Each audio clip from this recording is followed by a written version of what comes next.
It's the end of the day with Ray. Hello, my friends. I want to talk some more about the BTA meeting that was held last week in Asheville, North Carolina. Folks, they had an OEM panel discussion. We had Mike from Sharp, Laura from Konica, and Jim had zoomed in from Rico, and Bob Goldberg was the moderator. And, you know, we can imagine what the questions were about. We can imagine what all the dealers are concerned about, right? The fact that all the equipment's stuck in boats out there, and they don't have any equipment that they can deliver into the customers' offices where they've got customers to agree and sign leases, and they're just waiting to deliver the equipment so they can fund the leases. I mean, it's a crisis. The dealers don't know what to do. I mean, we sell equipment, we lease that equipment, we fund those leases, and that's how we run our businesses. And now we don't have any equipment to fund the leases. Folks, today I'm going to talk about a bigger crisis. A bigger crisis caused by the inventory crisis. And I also want to ask the OEMs some more questions. You know, I did raise my hand, you know, when Bob concluded the session. He asked if anybody had any questions. I raised my hand, and, you know, Bob Goldberg, he kind of looked at me funny, and he said, well, Ray, you're not a dealer. And I thought, well, you're not allowed to ask a question if you're a dealer. Now, Bob did let me ask the question, and I'm sure he was probably being sarcastic. But then I started thinking to myself, well, hell, you know, Patricia and Andy were there. They didn't ask any questions. So maybe you're not allowed to ask questions if you're not a dealer. If that's the case, I certainly apologize for asking the question. But you know what? Then I thought to myself, well, I got the end of the day with Ray, right? Thousands and thousands of people in the industry watch this stuff every day. So I'll just ask my questions. The rest of the questions I'm going to ask of these OEMs. And the OEMs can put the answers in the comments if they wish. If not, then maybe the dealers can take the questions from today's episode and go ask their OEM these same questions. Because, folks, we got to explore. We got to explore a lot farther than what we see in front of us. Because the crisis I'm talking about is a crisis most of you won't survive if you don't change your thinking real quick. So without any further ado, I want to get on my Sharp interactive board. I want to pull up this slide. This slide is a bunch of F-150 trucks in a lot. They're all brand new, but none of them run because they're missing a chip. And I'm looking at this slide and I'm thinking to myself, wow. So the manufacturers, they're still making stuff. They didn't want to mothball their plants, but there's no chips, so they can't get them to the end users. So they're going to keep making stuff and store them in lots. And then I thought, man, why would you want to buy a car today? Why don't you just wait till all the chips come? These things, they'll be giving them away. They'll have so much supply versus demand. And then I started thinking about the document imaging channel, the printer OEMs, and I'm asking the question, so I'm going to ask the question of all the OEMs. What are you doing in your factories right now? Have you mothballed them? Have you shut them down? Have you slowed production? Or are you making all this equipment minus the chips and just stored it in warehouses because all the rest of the equipment you already made is stored out on boats?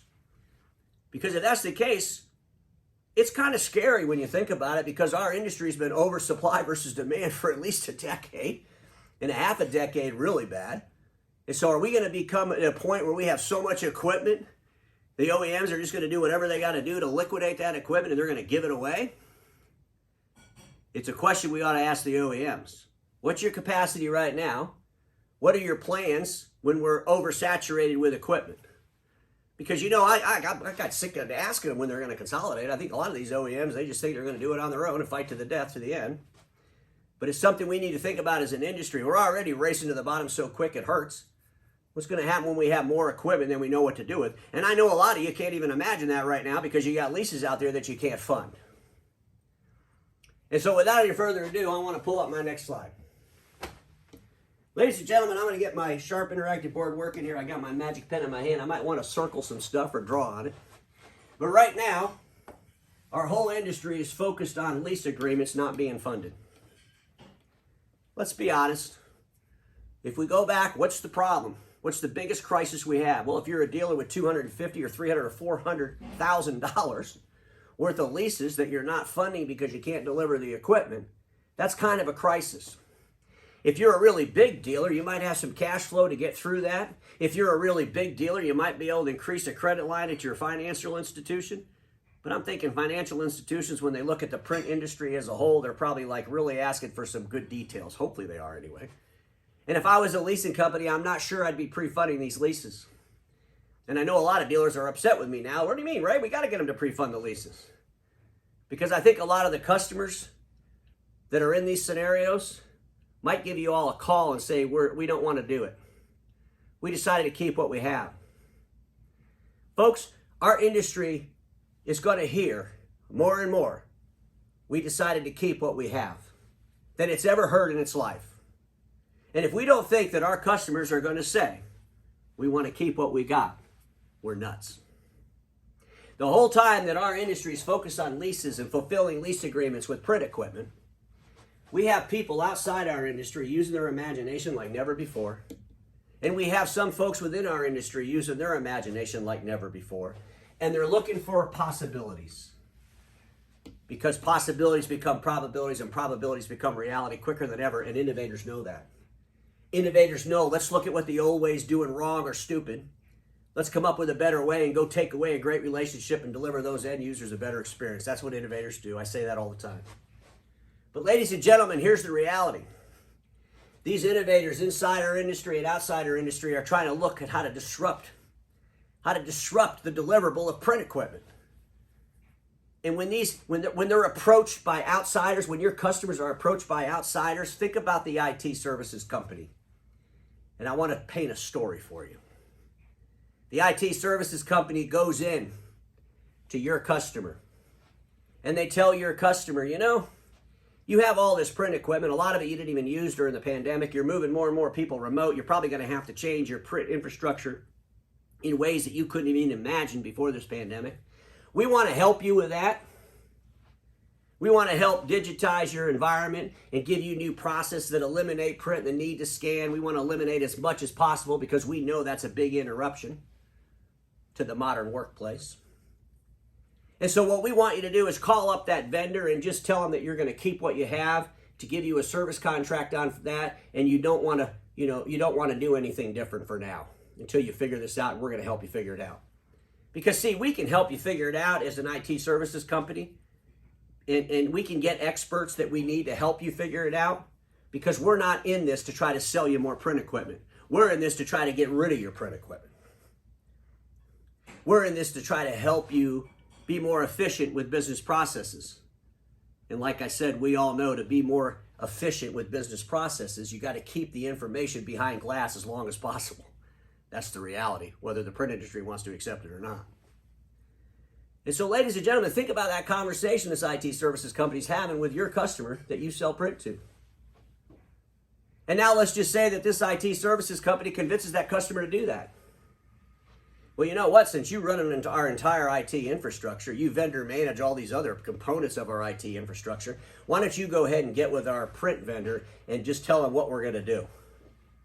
And so now the IT services company calls up you, the dealer, the print vendor, and says, hey, we have a customer we're doing all their IT infrastructure for. You have 10 machines in here. The lease is up. The customer's in Evergreen. You had been out here to talk to them about upgrading it. And I suggested they don't do anything. We're not going to upgrade any equipment. We just need to buy out of the equipment that's there. And then we need you to do the service on it until the customer decides what they're going to do. Now, here's where the fun begins. You, as the dealer that wanted to sell copy machines, and that's all you're focused on, probably get in an argument with the IT services company. Probably try to go behind the IT services company's back and get to the owners of the company and convince them they got to buy the cannons. Don't listen to the IT services company. Of course, if you're at that level, that argument's already been won by the IT services company.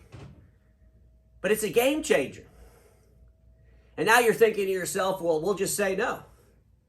We'll tell the end user, well, you could service that stuff if you want, but double the price of service, because that's what we'll think, well, if we double the price of the service, maybe they'll just go ahead and upgrade the equipment.